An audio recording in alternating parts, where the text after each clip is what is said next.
Subscribe to Storylab for more stories. Now, let's begin this one. Chapter 1. The Foundation. Theodore Neal had always believed in three things: family, duty, and justice. At 38, the Special Forces operative had served 4 tours in Afghanistan, earned 2 Purple Hearts, and built a reputation as someone who got things done when others couldn't. But his greatest achievement wasn't written in any military file. It was the life he'd built with his wife Clara and their 16-year-old daughter Allison. The Neal family lived in a modest 2-story house in Millbrook, Virginia, where Clara worked as a high school English teacher and Allison excelled in both academics and track. Theodore's deployment schedule meant he missed too many dinners and school events. But when he was home, he made every moment count. Saturday morning pancakes, helping Allison with her college applications, evening walks with Clara. These were the moments that kept him grounded through the chaos of military life. "Promise me you'll be careful," Clara had whispered the night before his latest deployment to Syria. They lay in bed, her head on his chest, listening to his steady heartbeat. "Always am," Theodore replied, running his fingers through her auburn hair. 6 months, and I'll be back for Allison's graduation. She's grown up so much while you've been away," Clara said softly. "Sometimes I catch her looking at your picture with this expression, like she's trying to memorize your face." Theodore's jaw tightened. The guilt of missing so much of his daughter's life was a constant weight. "After this deployment, I'm putting in for a stateside position, training new recruits, maybe time to be the father she deserves." What Theodore didn't know was that Senator Wendell Bradley had been watching their family for months.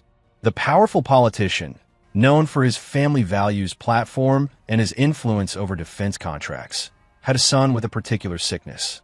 Cody Bradley, 24 years old and already protected by his father's corruption from 3 previous allegations, had developed an obsession with the daughters of deployed soldiers.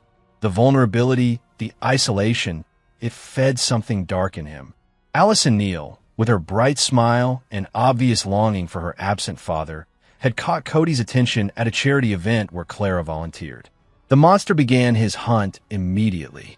Chapter 2. The Call. 3 months into deployment, Theodore was leading a reconnaissance mission near Aleppo when his commanding officer, Colonel Edwin Carey, found him in the field communications tent. Carey's face was ashen, his usual military bearing replaced by something Theodore had never seen before: fear. "Neal, we need to talk. Privately."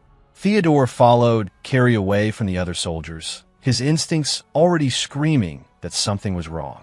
In 20 years of military service, he learned to read the signs when bad news was coming. "Sir," Carey handed him a satellite phone. Call came through encrypted channels. "Your wife, she's at Winchester Medical Center. Your daughter." He paused, struggling with the words. "Theodore, she's alive, but barely." The world tilted. Theodore's hands shook as he took the phone, dialing the number Carey provided. When Clara's voice came through, broken and hollow, it was like hearing a ghost. "Ted? Oh God, Ted, I'm so sorry. I should have protected her. I should have." "Clara, stop. Tell me what happened." Through tears and fragmented sentences, the story emerged. Allison had been missing for 3 days before they found her in the basement of Senator Bradley's estate, unconscious and brutalized. She'd been at the library, studying for her SATs, when she simply vanished. The search had involved the FBI, local police, volunteers. Everyone except the one person who could have helped her most. "The doctor says she'll survive," Clara whispered. "But Ted, the things they did to her." She won't say who it was, but one of the nurses, she told me something. Said she'd seen this before from that family. Said the Bradley boy has done this to other girls, but his father always makes it disappear. Theodore's vision blurred with rage. Senator Wendell Bradley, he knew that name. The politician who'd fought to cut military benefits while increasing defense contractor profits. The man who spoke about protecting America's children while his own son was a predator. "Sir," Carey's voice cut through his fury. "There's something else. I made some calls. Unofficial channels. The Bradley boy. This isn't his first time. FBI has a file, but it's been buried. For other girls in the past 3 years, all daughters of deployed servicemen. All cases mysteriously dropped." Theodore felt something cold settle in his chest, replacing the hot rage. This wasn't random violence. It was a pattern, a sick game played by a powerful family that saw military families as expendable. "Colonel, I need to go home. Already arranged. Transport leaves in 2 hours." Carrie handed him a small black case. "Theodore, as your commanding officer, I have to tell you to let the system handle this." But as a father, he met Theodore's eyes. Sometimes the system needs help. Inside the case were items that officially didn't exist. Untraceable communications equipment, documentation for multiple identities, and enough C4 explosives to level a building. Colonel Carey had served with Theodore in 3 combat zones and knew exactly what kind of man he was sending home. Chapter 3. Homecoming. Winchester Medical Center's ICU was a place Theodore had only imagined in his worst nightmares. Seeing Allison connected to machines, her face swollen and bruised, nearly broke the iron discipline that had carried him through 2 decades of warfare. Clara sat beside their daughter's bed, holding her hand and whispering stories about Theodore's deployments, trying to keep their family connected even in this hell. "She woke up for a few minutes yesterday," Clara said when she saw him. "Asked if you were coming home." Theodore knelt beside the bed, gently touching Allison's forehead. "I'm here now, sweetheart. Daddy's here." The full medical report painted a picture of systematic torture. Allison had been held for 3 days, drugged to keep her compliant, and subjected to horrors that would haunt her for life. But she was strong. Theodore's daughter was a fighter. The doctors said she'd recover physically, though the psychological scars would take years to heal. Dr. Patricia Mahoney, Allison's primary physician, pulled Theodore aside later that evening. She was a woman in her 50s with tired eyes and a manner that suggested she'd seen too much. "Mr. Neal, your daughter isn't my first patient from that family. I've treated 3 other girls in the past 2 years with similar injuries. Each time, the families were pressured to keep quiet. Settlements were paid, records were sealed, and the girls were relocated to other states. Why are you telling me this? Because you're military, because I have a daughter of my own, and because someone needs to stop this before there's a 5th victim." She handed him a business card. Dr. Lindsay Stafford is a trauma counselor who specializes in these cases. She's helped the other families, and she has information the police won't share with you. That night, Theodore sat in his hotel room and made a series of phone calls. To his former Special Forces teammates scattered across the globe. To intelligence contacts who owed him favors.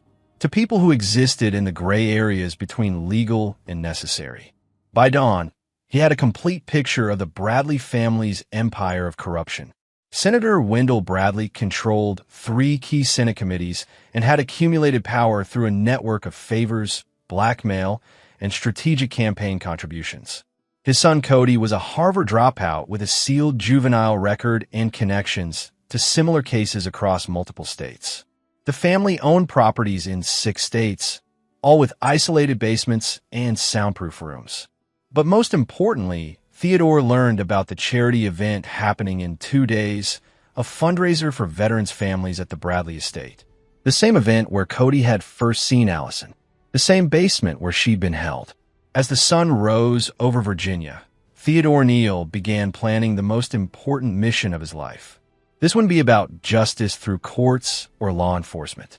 This would be about a father protecting his daughter and ensuring that the Bradley family never hurt another child again. The war was coming home. Chapter 4. Building the Case. Dr. Lindsay Stafford's office was located in a converted Victorian house downtown, deliberately chosen to feel more like a home than a clinical setting. When Theodore arrived for their meeting, he found a woman in her early 40s with sharp intelligence behind her glasses and a file folder thick enough to serve as evidence in a murder trial. "Mr. Neal, what I'm about to show you doesn't officially exist," she said, closing the blinds and locking the door. "I've been documenting a pattern for 3 years, ever since I treated my first victim from the Bradley family." The files contained photographs, medical records, and testimonies from 4 young women, all daughters of deployed military personnel. Sarah Patterson, whose father was serving in Iraq when she disappeared for a week, only to be found in a Bradley-owned hunting cabin. Jessica Weber, taken while her mother was at work and her father was in Afghanistan. The pattern was sickeningly clear. Cody Bradley specifically targeted military families when the fathers were deployed and mothers were isolated. Each family was approached within days of the incident, Dr. Stafford explained. Large financial settlements, relocation assistance, new identities if they wanted them, all in exchange for silence and sealed records. And they accepted? Mr. Neal, these families were broken.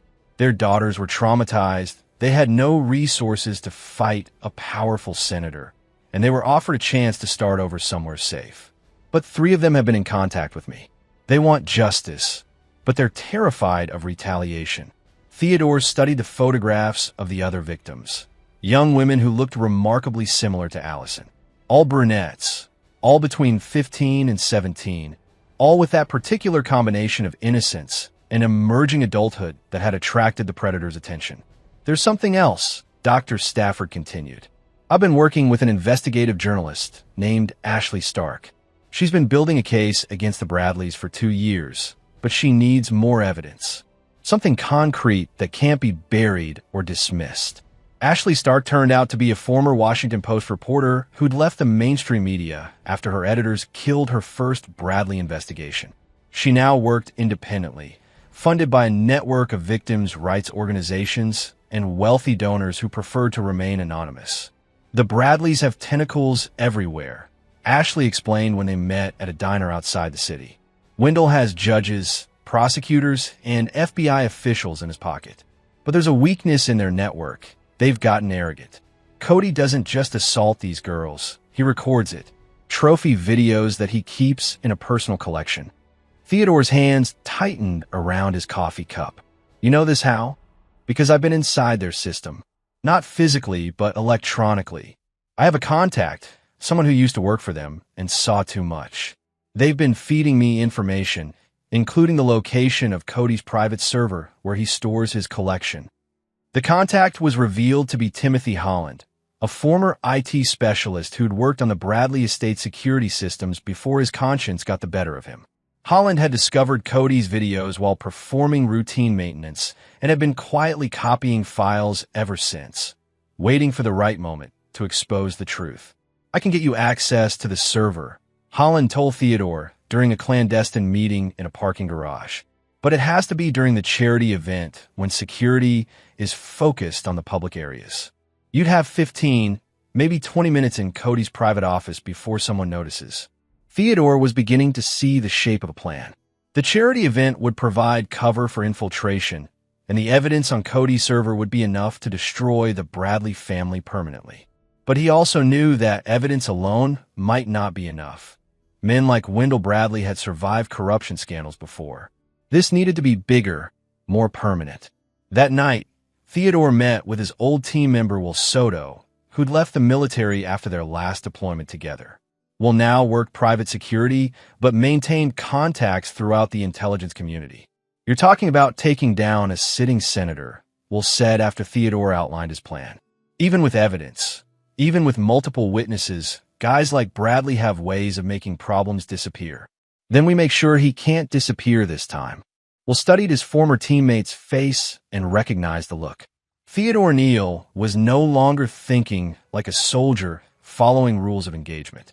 He was thinking like a father protecting his family, and that made him the most dangerous person in Virginia.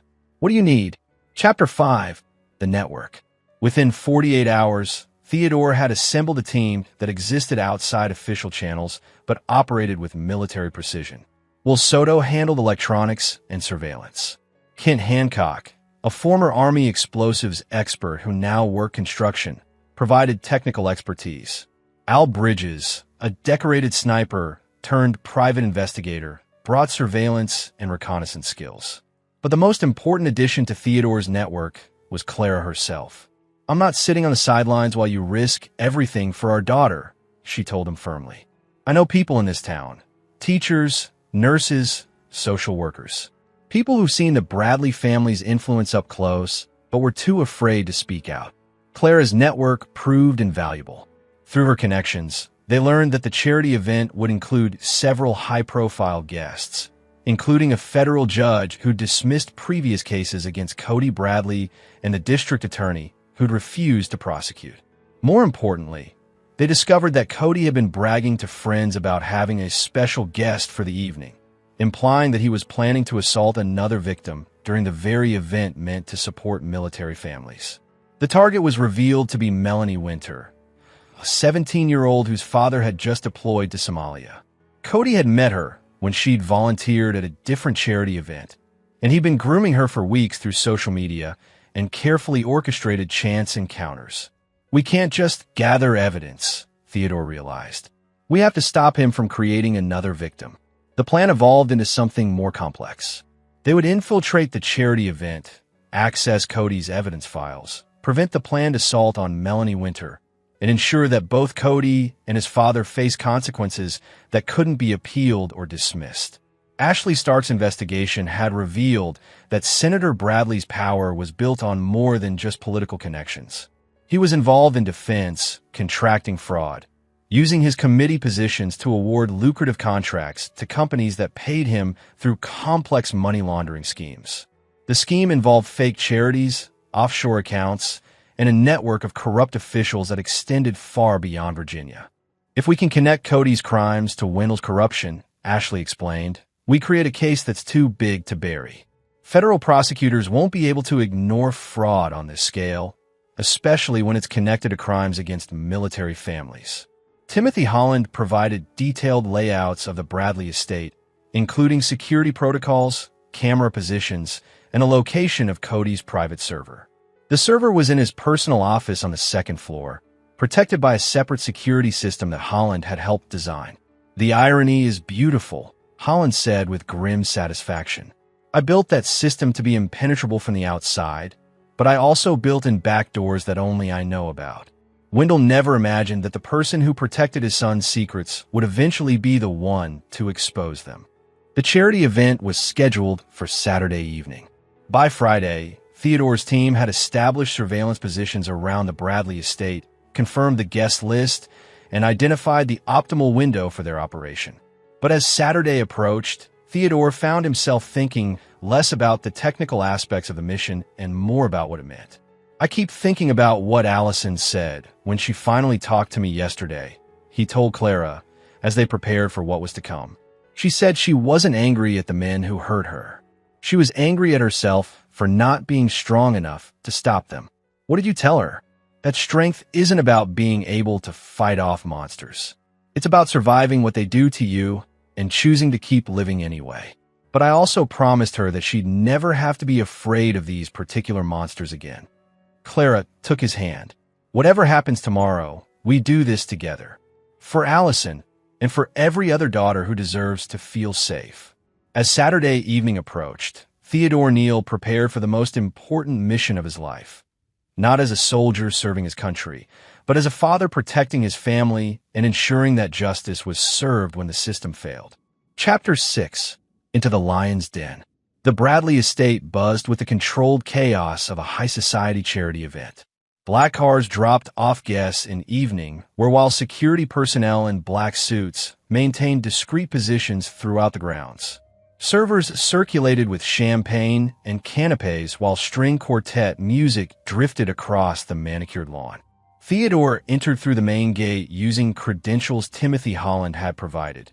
He was listed as David Jenkins, a military contractor interested in supporting veterans' families.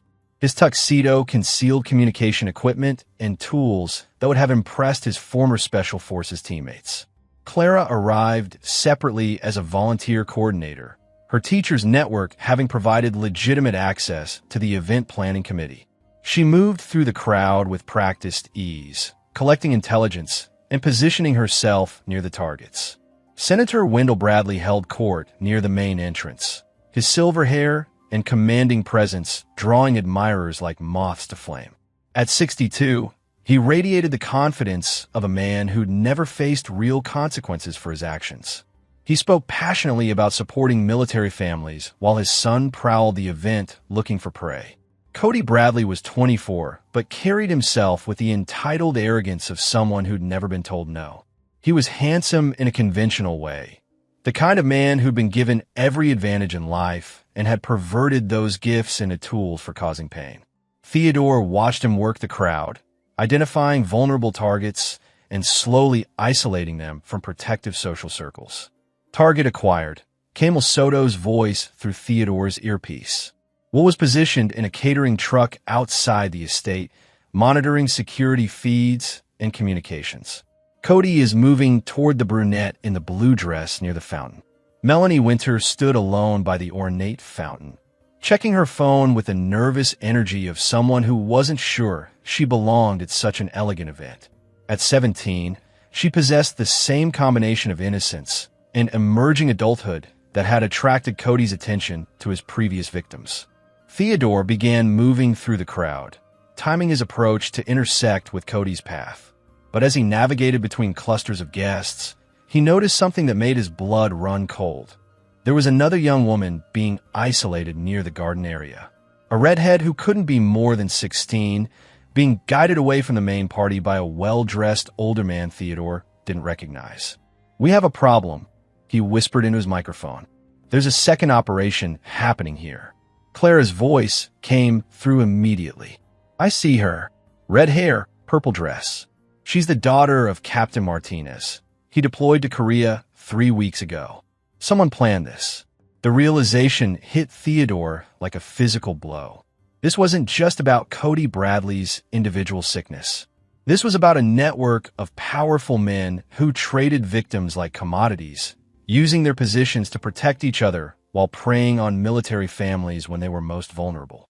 Al Bridges, positioned as a guest photographer, had been documenting everything. I count at least 6 high-profile guests who've had corruption allegations in the past.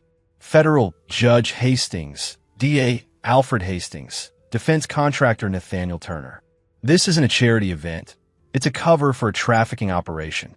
The mission suddenly became far more complex. They weren't just exposing one family's crimes. They were uncovering a conspiracy that reached into the highest levels of Virginia's power structure. But the immediate priority remained saving the 2 young women who were about to become victims. Theodore split his attention between Cody Bradley's approach to Melanie Winter and the unknown man leading Captain Martinez's daughter toward the estate's garden maze. The timing would have to be perfect. "Kent, are you in position?" he asked through his earpiece. "Affirmative. I have eyes on the server room. Timothy's back door is active, and I'm ready to move when you give a signal.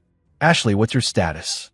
"I'm with the catering staff, but I've identified 3 more journalists in the crowd. This isn't just about gathering evidence anymore. We're about to expose a network that includes sitting judges and federal prosecutors." Theodore reached Melanie Winter just as Cody Bradley approached from the other direction. The young woman looked up as both men arrived simultaneously, confusion clear on her face. "Melanie," Theodore said with a warm smile, "your father asked me to check on you. I'm David Jenkins. I serve with Captain Winter in Afghanistan." Cody's expression darkened as his prey was suddenly protected. "I'm sorry, but Melanie and I were just about to—" "Actually," Melanie interrupted, relief evident in her voice, "I'd love to hear stories about my dad. He never talks about his deployment." As Theodore engaged Melanie in conversation about her father's service, details provided by Clara's research, he watched Cody Bradley's reaction carefully. The predator was frustrated but not deterred. He was already scanning the crowd for alternative targets. But Theodore had a different plan for Cody Bradley.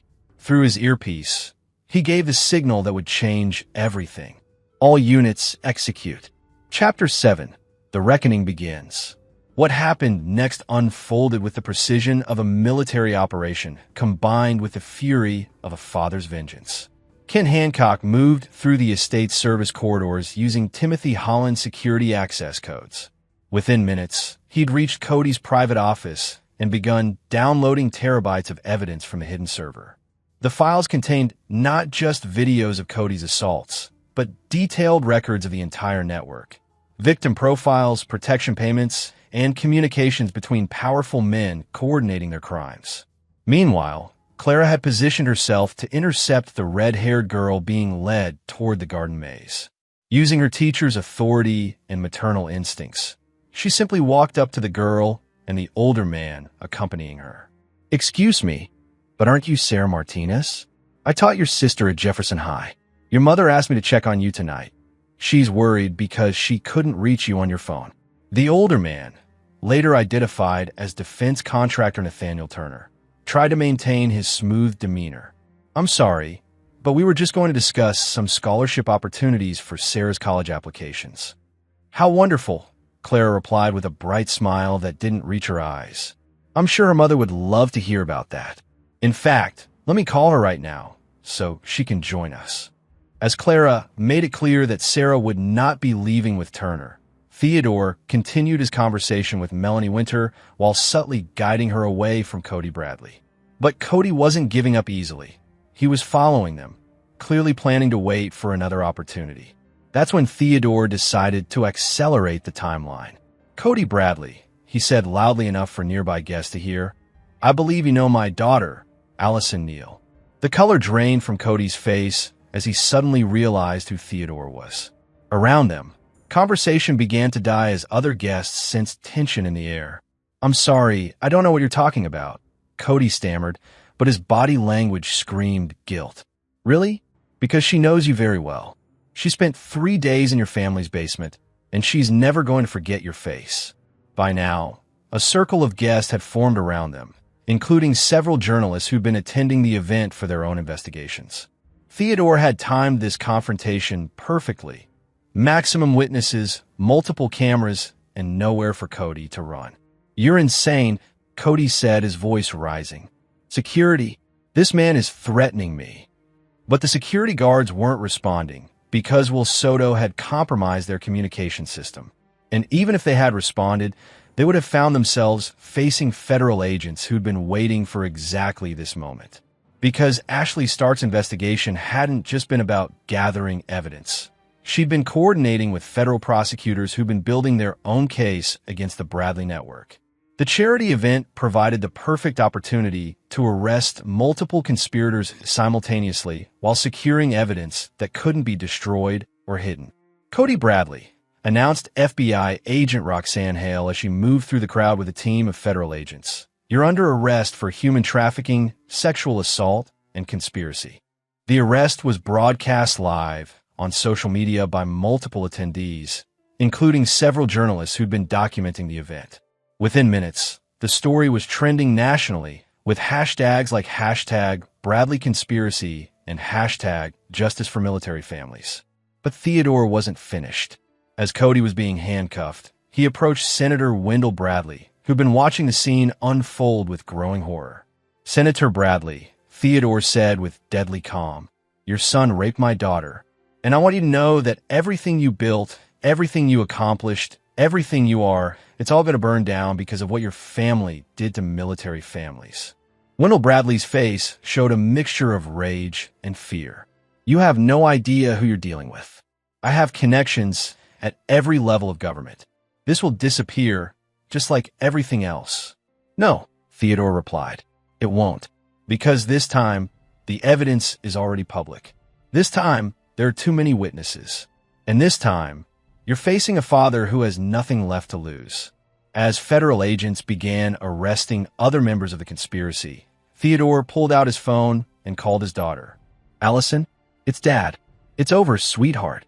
The man who hurt you will never hurt anyone else again. Chapter 8. Justice Served.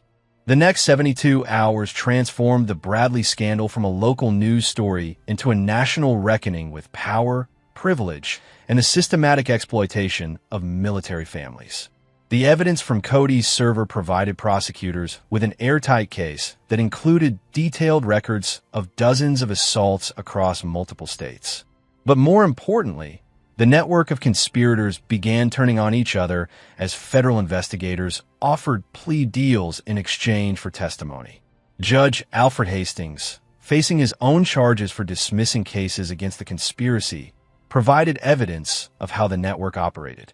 Defense contractor Nathaniel Turner revealed the financial structure that had kept the conspiracy funded and protected. Theodore spent those days with his family, watching Allison grow stronger as news of her attacker's arrest spread. The knowledge that she'd helped save other girls gave her a sense of purpose that began healing wounds that might never fully close. I want to testify, she told Theodore and Clara on the third day after the arrests. Not just about what happened to me, but about why we can't let people like them get away with it. The trial became a media sensation, with Allison's testimony serving as the emotional centerpiece that humanized the victims and galvanized public opinion. Her strength on the witness stand, combined with the overwhelming evidence of systematic abuse, made conviction inevitable. Cody Bradley received life in prison without possibility of parole. Senator Wendell Bradley was sentenced to 25 years for corruption and conspiracy charges. The other members of the network received sentences ranging from 10 to 15 years, effectively dismantling a criminal enterprise that had operated for nearly a decade. But for Theodore, the legal victory was less important than what it represented for his family's future. Allison was accepted to Yale University with a full scholarship, partly based on her essay about surviving trauma and fighting for justice. Clara received a promotion to principal of her school, where she implemented new programs to support military families during deployments. And Theodore himself made good on his promise to transition to a stateside position, accepting a role training new Special Forces recruits at Fort Bragg. For the first time in 20 years, he would be home for dinner every night and present for every important moment in his daughter's life. The final piece of justice came 6 months later, when Congress passed the Military Families Protection Act, largely inspired by the Bradley case. The legislation created new oversight mechanisms for cases involving military families and established federal jurisdiction for crimes targeting deployed service members' relatives. Theodore was present when the bill was signed into law, standing with the families of the other victims who'd found the courage to come forward after the conspiracy was exposed. Dr. Lindsay Stafford was there too, along with Ashley Stark, whose investigation had provided the foundation for everything that followed. You know what the best part is? Ashley said as they watched the signing ceremony. The Bradleys thought they were untouchable because they preyed on military families when the fathers were deployed. They never imagined that one of those fathers would come home and destroy everything they'd built. Theodore nodded, watching Allison laugh with the other survivors as they celebrated the legislation that would protect future victims. They made one critical error in their planning. What's that? They forgot that soldiers don't just fight for their country. They fight for their families. And when you threaten a soldier's family, you'd better be prepared for war. Chapter 9, Aftermath.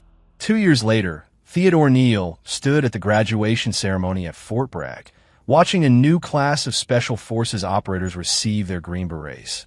As their instructor, he'd pushed them harder than they thought possible, but he'd also taught them something beyond military tactics: the importance of protecting those who couldn't protect themselves. Allison was home from Yale for the ceremony, now a confident young woman studying international relations with plans to work in victim advocacy after graduation. The scars from her ordeal were still there, but they'd become part of her strength rather than a source of shame. She'd written a book about her experience that had become required reading at military academies across the country. Clara had revolutionized support programs for military families in Virginia, creating networks that ensured no family faced deployment alone. Her work had been recognized nationally, and she'd been invited to speak at conferences across the country about protecting vulnerable populations. The Bradley estate had been seized by the federal government and converted into a treatment center for victims of trafficking and assault. Cody Bradley's basement, where so many young women had suffered, had been completely demolished and replaced with a memorial garden honoring all victims of sexual violence. As for the Bradley family itself, they'd become a cautionary tale about the consequences of unchecked power and privilege. Wendell Bradley died in federal prison 18 months into his sentence, his empire of corruption having collapsed completely. Cody Bradley remained in solitary confinement for his own protection, as word of his crimes had made him a target among the prison population. But for Theodore, the real victory wasn't in his enemy's downfall. It was in the life he'd rebuilt with his family. Saturday morning pancakes had resumed. He was present for every school event, every milestone, every ordinary moment that made life worth living. The warrior who'd spent 20 years fighting wars overseas had finally won the most important battle of his life. "Dad," Allison said as they walked across the base after the graduation ceremony, "I've been thinking about something." "What's that, sweetheart?" I used to be angry that you weren't there when it happened. I thought maybe if you'd been home, you could have protected me." Theodore stopped walking, the old guilt rising in his chest. "Allison, let me finish," she interrupted gently. "I realize that you did protect me. Maybe not in the way you would have preferred, but you made sure that what happened to me could never happen to anyone else. You turned the worst thing that ever happened to our family into something that saved other families." Theodore felt tears sting his eyes as he looked at his daughter. No longer the broken girl in a hospital bed, but a young woman who transformed her trauma into purpose. "Your mother and I, we just did what parents do. We protected our child." "No, Dad. You did what heroes do. You made sure that justice was served and that the innocent were protected." She smiled, the same bright expression that had lit up his life since the day she was born. "I'm proud to be your daughter." As they continued walking across the base, Theodore reflected on the journey that had brought them to this moment. He'd served his country for 20 years, but it wasn't until he'd fought for his family that he truly understood what it meant to be a protector. The Bradley conspiracy had been dismantled, its victims had found justice, and new laws protected military families from similar predators. But most importantly, the Neal family had survived and grown stronger together. Theodore Neal had kept his promise to his daughter. The monsters who'd hurt her were gone, and she would never have to be afraid of them again.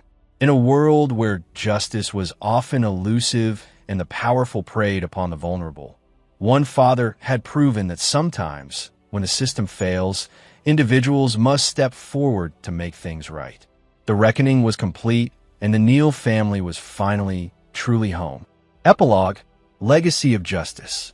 5 years later, the courtroom in Alexandria, Virginia was packed with spectators, media, and legal observers as the final defendant in what had become known as the military family's conspiracy received a sentence. Judge Bernice Willis, herself a military veteran, looked down at the last remaining member of the Bradley network with undisguised contempt.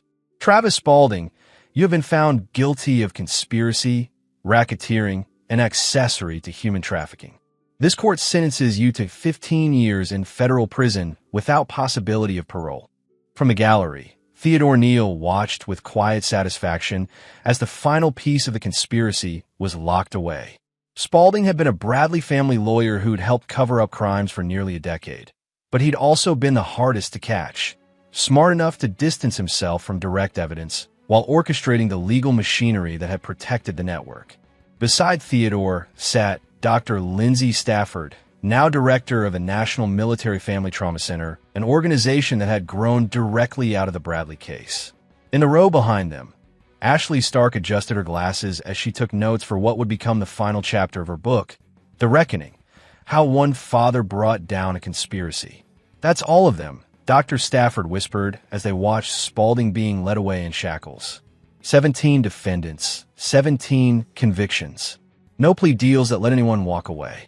Theodore nodded, but his attention was focused on the young woman sitting in the front row of the gallery.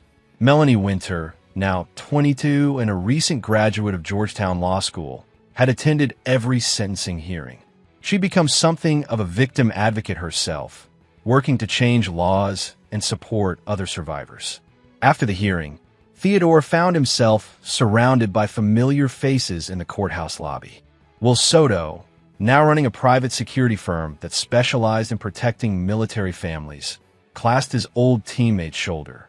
"Hard to believe it's been 5 years since that night at the Bradley estate," Will said. "Sometimes feels like yesterday, sometimes feels like a lifetime ago." Kent Hancock, who'd parlayed his role in exposing the conspiracy into a successful career in cybersecurity consulting, joined their conversation. "The ripple effects are still spreading. I get calls every month from law enforcement agencies wanting help with similar cases. Turns out the Bradley network wasn't unique, just better protected than most. But the real testament to the case's impact wasn't in the courthouse. It was in the lives that had been rebuilt and the systems that had been reformed." 8 years later, Clara Neal Patterson stood at the podium of the National Education Association's annual conference, looking out at an audience of 3,000 teachers, counselors, and administrators. At 45, she'd become one of the most respected voices in education policy, particularly regarding the protection of vulnerable students.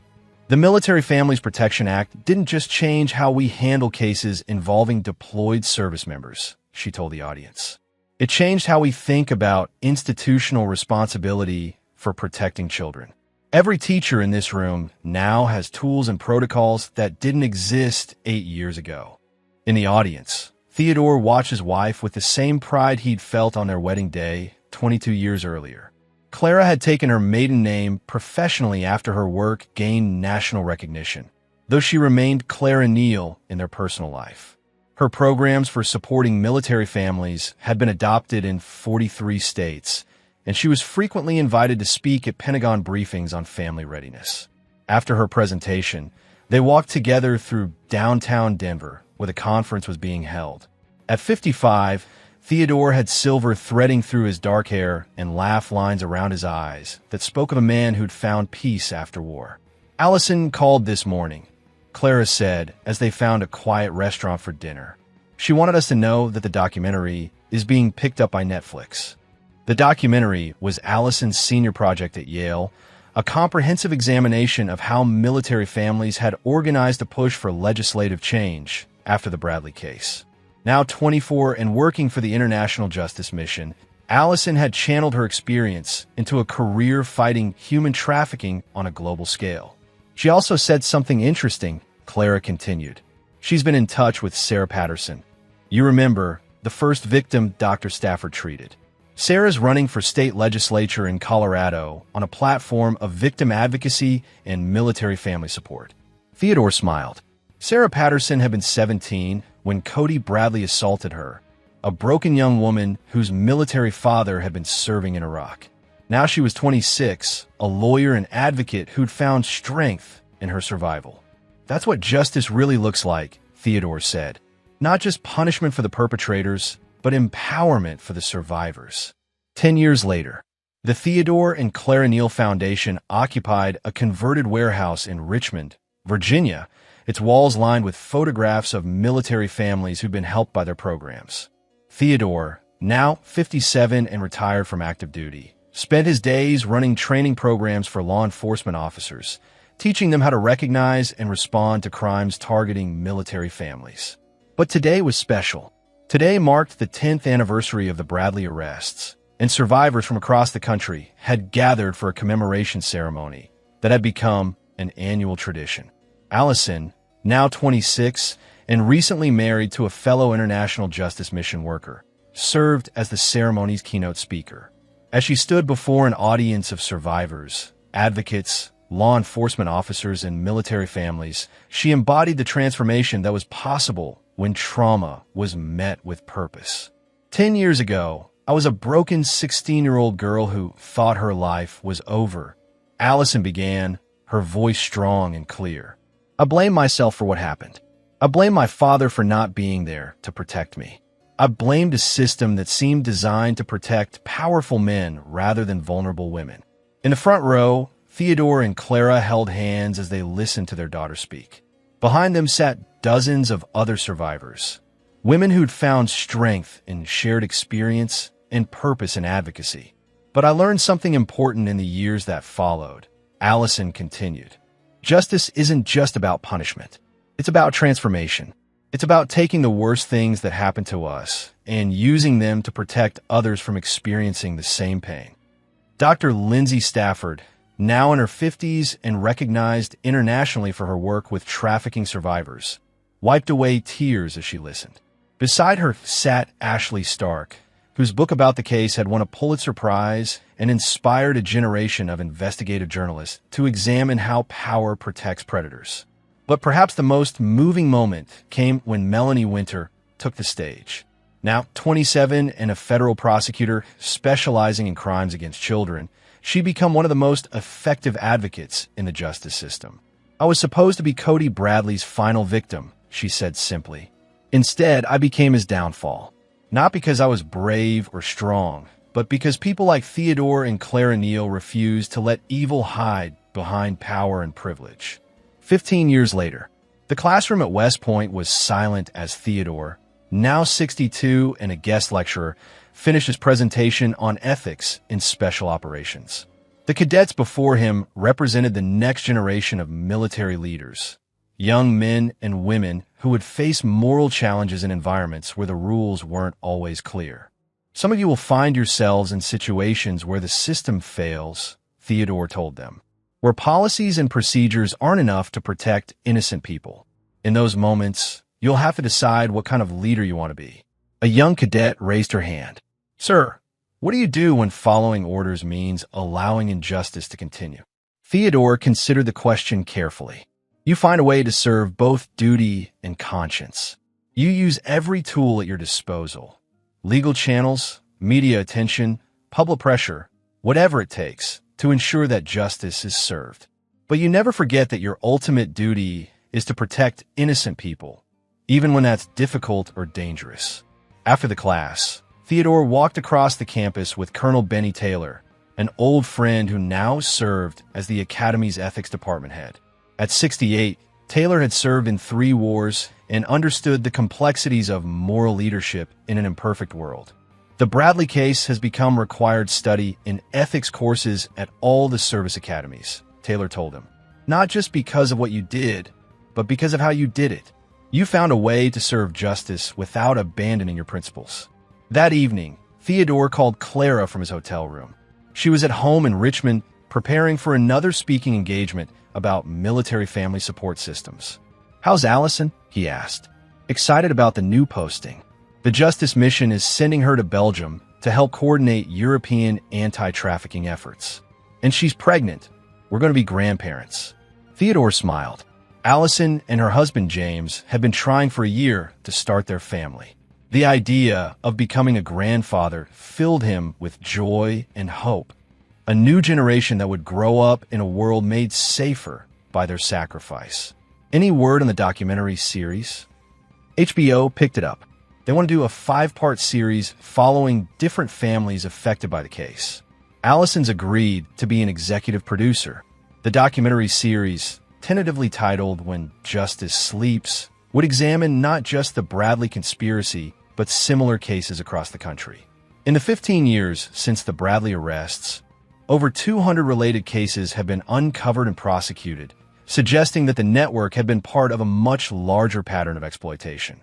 20 years later, the memorial service for Senator Wendell Bradley drew only a handful of attendees to a small cemetery outside Richmond. Bradley had died in federal prison after serving 15 years of his 25-year sentence, his health broken by 2 decades of incarceration and the weight of his crimes. Theodore didn't attend the service, but he read about it in the newspaper later that day. The article mentioned that Bradley's surviving relatives had declined to make any public statements, and that his estate, what little remained after federal asset forfeiture, had been donated to victim advocacy organizations. Cody Bradley remained in solitary confinement at ADX Florence, the federal supermax prison in Colorado. Now 44 years old, he'd spent nearly half his life in prison and would never see freedom again. Reports suggested that he'd become increasingly isolated and paranoid, no longer the confident predator who'd terrorized military families. But for Theodore, now 67 and enjoying retirement, the real measure of victory wasn't in his enemy's downfall. It was in the life he'd built with his family and the legacy they'd created together. Allison, now 36, directed the European division of the International Justice Mission from her base in Brussels. She and James had 3 children, and they visited Richmond every summer so the grandchildren could spend time with Theodore and Clara. Clara, at 65, had stepped back from active advocacy work but continued to serve on the boards of several organizations supporting military families. Her programs had been adopted internationally, and she'd been honored by 3 presidents for her contributions to military family welfare. Dr. Lindsay Stafford had retired the previous year, but the trauma center bearing her name continued to serve hundreds of families annually. Ashley Stark had become a best-selling author and documentary filmmaker, using her platform to expose corruption and advocate for victims' rights. But perhaps the most meaningful legacy was visible in the young people who'd been inspired by the case to pursue careers in justice and advocacy. Dozens of prosecutors, social workers, counselors, and law enforcement officers cited the Bradley case as their motivation for entering public service. On a warm evening in late September, exactly 20 years after the charity event that had changed everything, Theodore and Clara sat on their back porch watching their youngest grandchild play in the yard. At 3 years old, little Theodore James Patterson Neal bore his grandfather's name and his mother's determination. "Do you ever regret it?" Clara asked, referring to the path they'd chosen 2 decades earlier. The publicity, the attention, having our lives examined so closely. Theodore considered the question as he watched his grandson chase fireflies in the gathering dusk. "I regret that we had to go through it at all. I regret that Allison suffered. I regret that other families experienced similar trauma. But I don't regret fighting back, even knowing what it cost us. Especially knowing what it cost us. Because look what we gained."